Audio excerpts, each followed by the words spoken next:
우리가 인생을 설명하면서 이렇게 설명해요. 인생은 출생으로 시작해서 죽음으로 끝나요.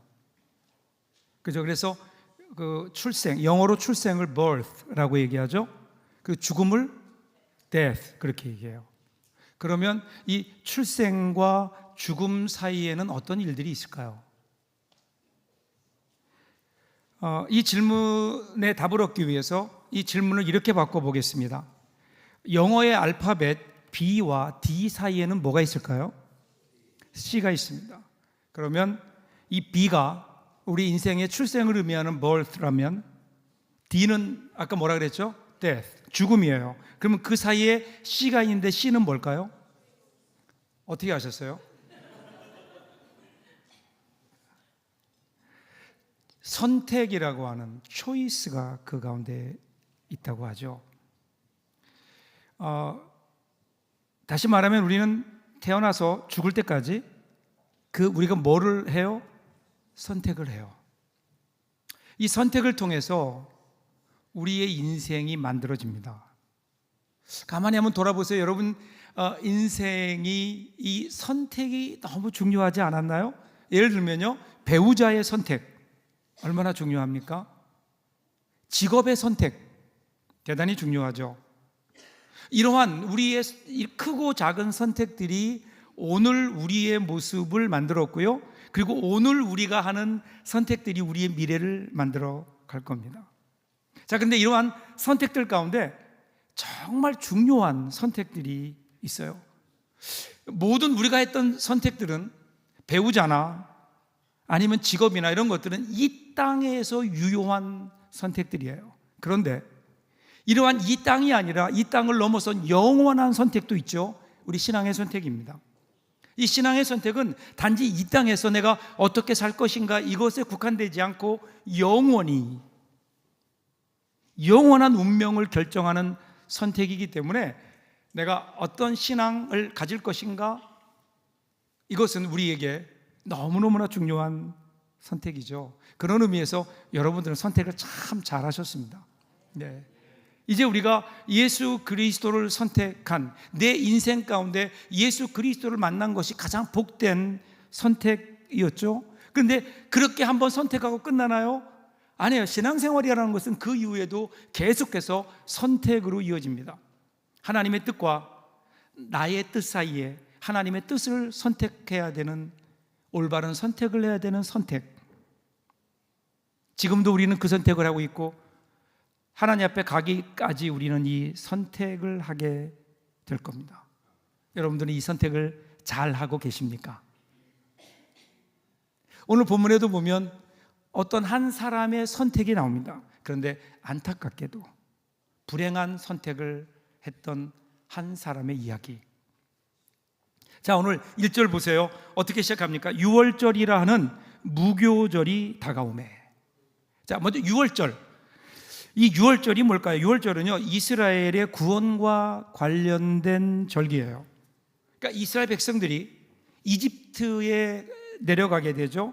그래서 거기서 살다가 그들이 어느 순간 이집트의 노예처럼 살게 됩니다. 그러니까 노예처럼 살면서 그들이 고통이 극에 달하니까 하나님께 부르짖었어요. 그랬더니 하나님께서 부르짖음을 들으시고 모세라고 하는 사람을 통해서 그들을 구원하시려고 합니다. 이집트에서 나오게 하시는 거죠. 그런데 이집트의 왕이 이를 거절합니다. 이를 막아요. 그러니까 하나님께서 이 이집트의 왕을 꺾으시려고 10가지 재앙을 내리시는데 그 마지막 재앙이 무시무시한 재앙이에요. 이집트 땅에 있는 모든 사람들, 모든 가정의 첫 번째 장자를 죽이십니다. 그리고 짐승 가운데는 처음 태어난 것 초태생을 죽게 하시는 거예요. 그러면서 동시에 하나님은 이스라엘 사람들에게 모세를 통해서 이렇게 말씀하세요. 너희들은 그날 밤에 어린 양을 잡아서 그 어린 양의 피를 문설주에 바르라. 그러면 죽음의 사자가 거기에 이를 때에 그 피를 보고 넘어갈 것이다. 그래서 유월절이에요. 유월이라서 유월절이 아니라 넘어간다라고 하는 의미의 유월절인 거예요. 그리고 이 그날을 기억하면서 구원을 늘 기억하며 감사하게 하시려고 하나님께서는 유월절을 지켜라 이렇게 말씀하신 거죠. 그래서 유월절은 이스라엘 사람들에게는 가장 큰 절기입니다. 그래서 예루살렘에서 24km 이내에 거주하는 사람은 의무적으로 참여해야 되고요, 전국 각지에 있는 모든 남자들은 여기에 참여해야 되는 겁니다. 이스라엘 영토만이 아니라 이제는 이스라엘을 넘어서 전 세계적으로 온 세계에 흩어져 살고 있던 디아스포라, 즉 해외에 살고 있는 유대인들까지도 이 순례의 행렬에 동참하며 6월절이 되면 예루살렘이 사람들로 북적입니다. 역사가 요세푸스의 기록에 의하면요, 65년경에 팔레스틴의 총독이었던 캐스티우스라고 하는 사람이 로마의 그 네로 황제에게 보낸 보고서를 보면 그 해의 6월절에 죽여서 제사 드린 양의 수가 25만 500마리라고 해요. 25만 500마리. 그러면 율법에 의하면 보통 경우에 10명이 한 조가 되어서 한 마리의 양을 잡아 제사를 드렸거든요. 그러면 최소한 몇 명이 거기에 왔던 건가요? 수많은 사람들이, 순례자들이 와서 제사를 드렸던 200만 이상의 사람들이 와서 제사를 드리고 순례했던 그러한 그 날이 바로 6월절이에요. 그런데 그 6월절이 다가온다. 이게 무슨 의미일까요? 이렇게 수많은 사람들이 모이기 때문에 로마의 총독부도, 그리고 헤롯 왕도, 그리고 대제사장들과 서기관들도 긴장할 수밖에 없는 거예요. 특별히 이번 6월절은요, 더 긴장되는 것이 나사렛이라고 하는 데서 올라오는 예수라는 사람 때문에 더 긴장합니다. 많은 기적을 일으켰고, 그리고 많은 말씀으로 수많은 사람들의 인기를 한 몸에 받고 있었고, 그 예수가 6월절을 맞이해서 예루살렘에 그를 따르는 사람들과 함께 입성한다. 그러니까 온 예루살렘은 긴장 가운데, 팽팽한 긴장 가운데 예수님이 예루살렘에 입성하신 거예요. 그리고 이런 긴장 속에서 어둠의 저편에서는 예수를 죽이려는 은밀한 음모가 진행되고 있었습니다. 그 다음 2절을 보세요. 대제사장들과 서기관들이 예수를 무슨 방도로 죽일까 궁리하니 이는 그들이 백성을 두려워함이더라. 누굴까요? 대제사장들과 서기관들, 그 당시에 유대교의 지도자들이에요. 여러분, 유대교의 지도자 그러면 하나님을 믿는 사람들 아니에요? 그들의 지도자 아니에요? 그러면 어떻게 될까요? 더 바르게, 더 말씀대로 하나님을 어떻게 섬겨야 되고 사람들을 어떻게 사랑해야 되는지를 그들은 가르쳐야 되는 사람들이고, 그리고 그들은 사람의 생명을 구원하는 사람들이에요. 그런데 그런 사람들, 그런 지도자들이 모여서 지금 무슨 짓을 하고 있나요? 어떻게 예수님을 잡아 죽일까? 생명을 살려야 되는 사람들이 생명을 죽일 궁리를 하고 있는 거예요. 지금 여러분, 그 당시 상황을 보면요, 이 사람들이 여기에 있을 때가 아니에요. 6월절은 그들에게는 가장 바쁜 날일 거예요. 그죠? 아까 말씀드렸죠? 25만 마리가 넘는 양을 제사를 드리려면, 그러면 모든 제사장들이 거기에 총력을 집중해도 될까 말까 한, 잠시도 한눈 팔 그러한 틈이 없는, 그것이 6월절 아니에요? 서기관들은요, 거기에 오는 수백만 사람들을 맞이하면서 그들에게 율법을 강론하고 율법을 가르쳐야 되는 일로 바빴어야 되는 사람들이, 지금 그들의 지도자들이, 수뇌부들이 모여서 지금 어떻게 하면 사람들을 살릴까가 아니라 어떻게 하면 예수를 죽일까 계략을 꾸미고 있는 거예요. 그런데 이 일조차 그들에게 쉽지 않았습니다. 왜냐하면 많은 사람들이, 많은 백성들이 예수님이 어쩌면 메시아일지도 모른다고 하는 이러한 생각을 하기 때문에, 만약에 이렇게 모든 사람들의 관심을 받고 있는 예수님을 잘못 잡아들였다가는 혹시라도 폭동이 일어나지 않을까 두려웠기 때문에 잡아들일 수도 없이 그저 전전긍긍하고 있었다고요. 그런데 이때 한 사람이 찾아오면서 이들에게 새로운 전환점이 됩니다. 4절이에요. 이에 유다가 대제사장들과 성전 경비대장들에게 가서 예수를 넘겨줄 방도를 의논하며. 누구라고요?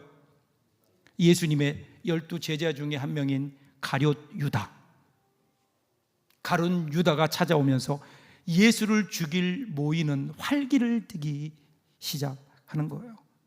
그렇지 않아도 방법을 찾고 있었는데 예수님의 가장 측근 중에 측근인 가룟 유다가 제 발로 걸어와서 자기도 이 일에 동참하겠다고 하니까 아마 모두 다 환호를 지르지 않았을까요? 드디어 하나님께서 우리와 함께 하시는구나, 뭐 이러지 않았을까요? 자, 그런데 왜 예수님의 제자인 가룟 유다는 예수님을 배반했을까요? 그 이유를 3절에서 이렇게 설명해요. 3절을 같이 한번 읽어볼까요? 12 중에 하나인 가룟인이라 부르는 유다에게 사탄이 들어가니라. 왜 그렇다고요? 유다에게 사탄이 들어갔어요.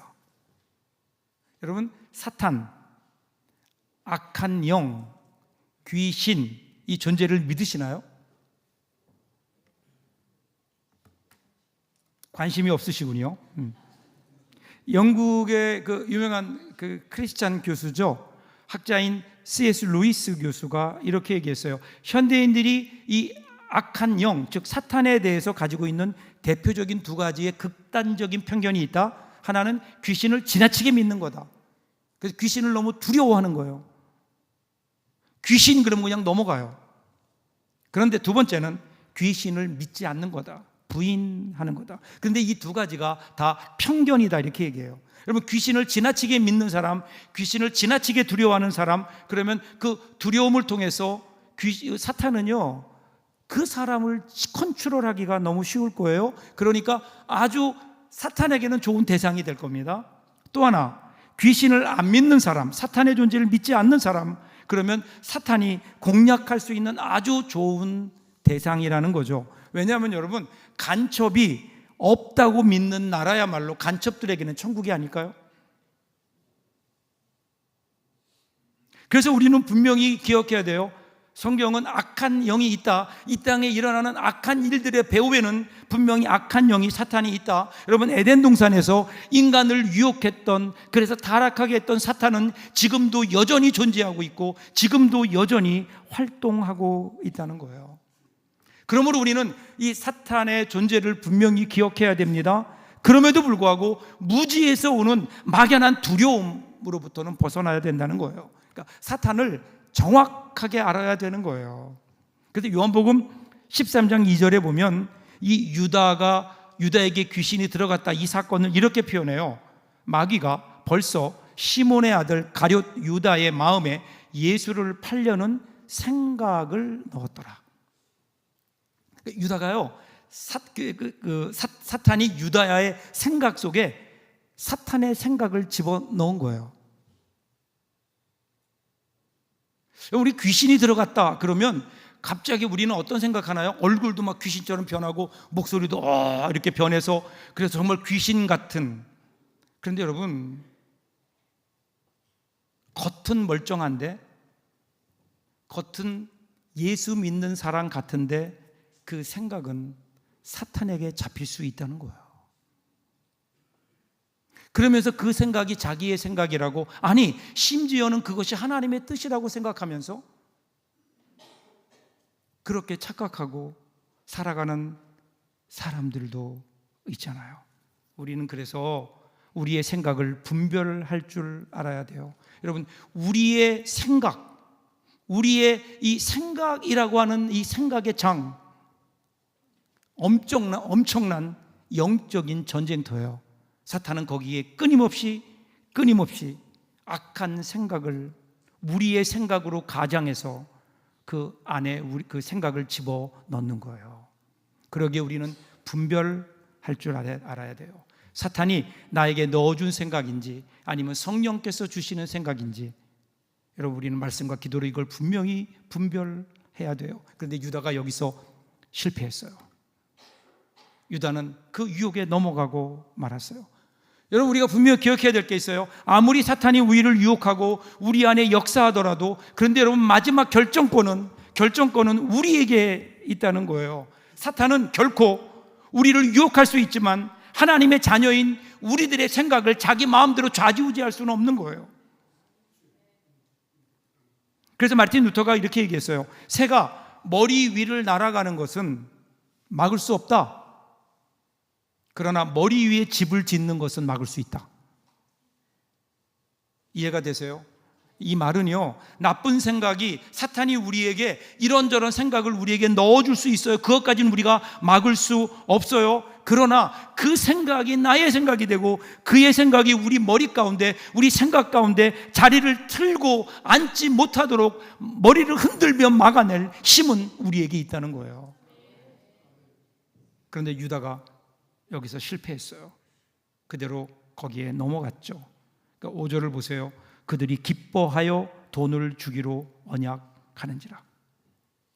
이 기쁨, 그들은 유다에게 돈을 주기로 약속해요. 유다가 받기로 한 돈의 액수가 마태복음에 보면 은 30세겔로 나와요. 당시 이 은 30세겔은 남자 노예 한 명의 몸값이었다고요.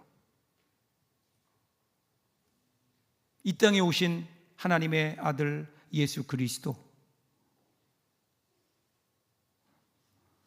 그 예수 그리스도를 그냥 한 남자 노예의 값을 치르면서 서로 희희낙낙하며 이제 우리 뜻대로 될 수 있다고 그들은 희덕거리고 있었다고요. 여러분, 이 상황을 보면요, 마치 예수 그리스도의 죽음을 결정한 것이 이 사람들인 것처럼 보여요. 대제사장처럼 보여요. 서기관들인 것처럼 보여요. 아니, 이 예수를 팔았던 가룟 유다가 한 일인 것처럼 보여요. 그가 주도하는 것 같아요. 아니, 사탄이 거기에 생각을 넣어서 그렇게 사탄이 이것을 주도하는 것 같아요. 그런데 그런가요? 예수 그리스도의 십자가 사건이 어쩔 수 없이 사람들에 의해서, 사탄에 의해서 이루어진 거냔 말이에요.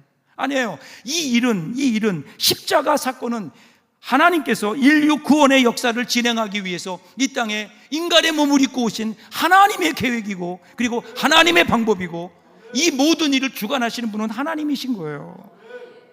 이 땅의 모든 역사, 겉으로 볼 때는요, 사람이 움직여가는 것 같잖아요. 때로는 돈이 움직이는 것 같잖아요. 아니에요. 이 땅의 역사는 우리 하나님께서 역사를 쥐고 하나님의 뜻대로 운행하십니다. 자, 이렇게 예수님을 넘겨주기로 약속한 유다, 그 이후의 모습은 어땠을까요? 마지막 6절입니다. 6절 같이 한번 읽어볼까요? 유다가 허락하고 예수를 무리가 없을 때에 넘겨줄 기회를 찾더라. 그 이후에 그의 삶은 완전히 바뀌어요. 이전에는요, 사람들이 예수님께 막 나오는 것을 기뻐했어요. 근데 이제는 그것을 경계해요. 가능한 한 예수 주위에 사람이 없어야 됩니다.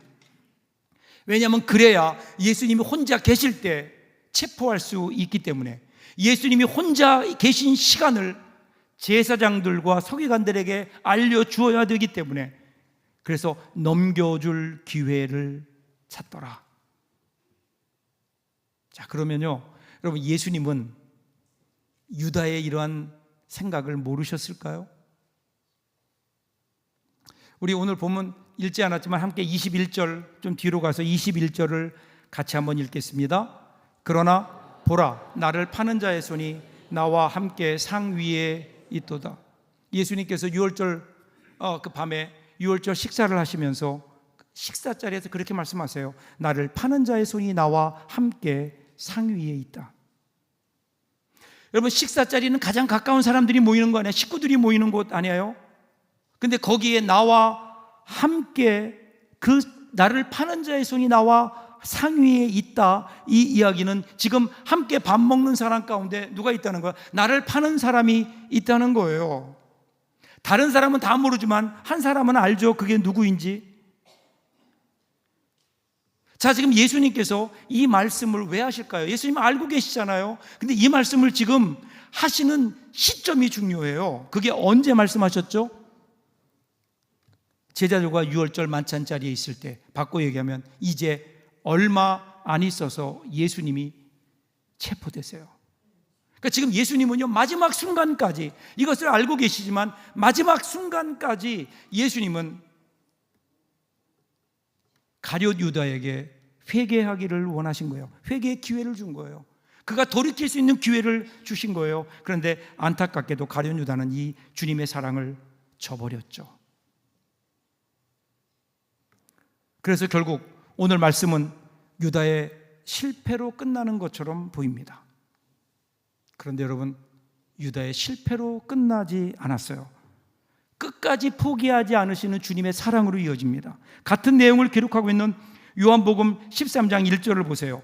유월절 전에 예수께서 자기가 세상을 떠나 아버지께로 돌아가실 때가 이른 줄 아시고 세상에 있는 자기 사람들을 사랑하시되 끝까지 사랑하시니라. 마지막 순간까지 예수님을 잡으려고 하는, 예수님을 고발하려고 하는, 넘겨주려고 하는 가룟 유다, 마지막 순간까지 사랑하셨던 그 예수님의 사랑, 이 사랑을 요한복음에서는요 끝까지 사랑했다. 끝까지라는 것은 그 어떤 상황이다 하더라도, 그 어떠한 환경 속에서라도 우리를 향한 주님의 사랑은 결코 변함이 없다는 거예요. 우리가 어떤 실수를 범하고 우리가 어떤 죄악을 범하더라도 우리를 향한 그 하나님의 사랑, 주님의 사랑은 변치 않는다. 여러분, 하나님이요 우리를 왜 사랑하실까요? 우리가 어떤 사람인지를 모르니까 사랑하실까요? 여러분, 우리 모습 보세요. 우리가 때로는요 겉으로는 잘 믿는 척해요. 제가 그 일의 대표적인 사람이에요. 목사니까 목사로서 모범을 보여야 되잖아요. 목사답게 살아야 되잖아요. 그러다 보면 어느 순간 겉으로는 내가 목사인 척하지만 속으로는 비어있는 모습을 발견할 때가 많거든요. 저를 그런 눈으로 쳐다보지 마시고요, 목사가 이러니 여러분은 어떻게 했느냐를 생각하시라고요.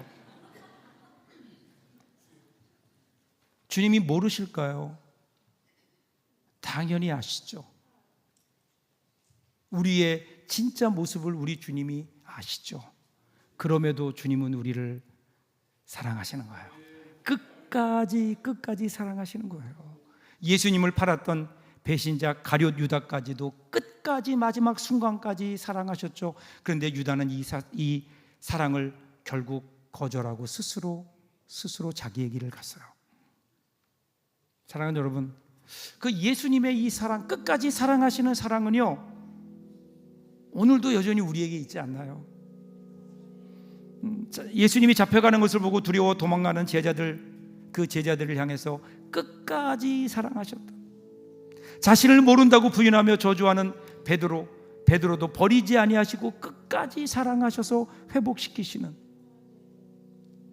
내가 예수님의 손을 보기 전에는, 못자국을 보기 전에는 내가 믿을 수 없다는 그 도마를 찾아가셔서 그로 하여금 믿게 하시는, 포기하지 않으시는 하나님의 사랑. 여러분, 이 끝까지 사랑하시는 이 하나님의 사랑을요 사도 바울은 로마서 8장 38절과 39절에서 이렇게 얘기해요. 같이 한번 읽어볼까요? 내가 확신하노니 사망이나 생명이나 천사들이나 권세자들이나 현재일이나 장래일이나 능력이나 높음이나 깊음이나 다른 어떤 피조물이라도 우리 주 그리스도 예수 안에 있는 하나님의 사랑에서 끊을 수 없으리라. 끊을 수 없다고요. 그 어떤 것이라도 하나님의 사랑에서 끊을 수 없다고요. 그런데 우리는 오늘 우리의 삶을 보면요, 우리 가운데 삶에 있는 환난과 역경이 예수 그리스도의 그 사랑을 끊어버리는 줄 알고 있는 거 아닐까요? 여러분, 어느 쪽이 쉽겠어요? 여러분, 어떻게 살고 싶으세요? 오늘 우리가 살다 보면 오늘 여러 가지 많은 문제들이 있고 어려운 일들이 있고 역경이 있고 우리가 짓는 죄도 있고 우리의 연약함도 있다고요. 그런데 이 모든 환난과 역경으로 예수 그리스도의 사랑을 끊어버리고 살고 싶으세요? 아니면 예수 그리스도의 끝없이 우리를 사랑하시는 하나님의 사랑을 가지고 우리의 환난과 우리의 역경과 우리의 연약함을 끊어버리고 살고 싶으시냐고요. 그런데 우리는 자꾸만 역행해요. 하나님의 사랑으로 우리의 삶의 문제를 끊는 것이 아니라 우리의 삶의 문제를 가지고 하나님의 사랑을 끊고 있는 것은 아닐까. 그러니까 우리는 불평과 두려움 가운데 살아가는 거예요. 사랑하는 여러분, 여러분에게 이 믿음의 결단이 있기를 바라요. 끊임없이 끝까지 우리를 사랑하시는 그리스도의 사랑으로 여러분 인생의 문제, 환난, 고난, 질병, 여러분들의 연약함 그리스도의 사랑으로 덮어보세요. 절대로 끊을 수 없는 그리스도의 사랑이 우리를 붙들어 주실 것이고, 그러면 여러분 우리 삶이 달라지지 않을까요? 그 사랑으로 오늘 우리의 어려운 환경을 덮어버리는, 끊어내는 믿음의 삶을 살아가는 저와 여러분들 될 수 있기를 주님의 이름으로 축복합니다. 기도하겠습니다.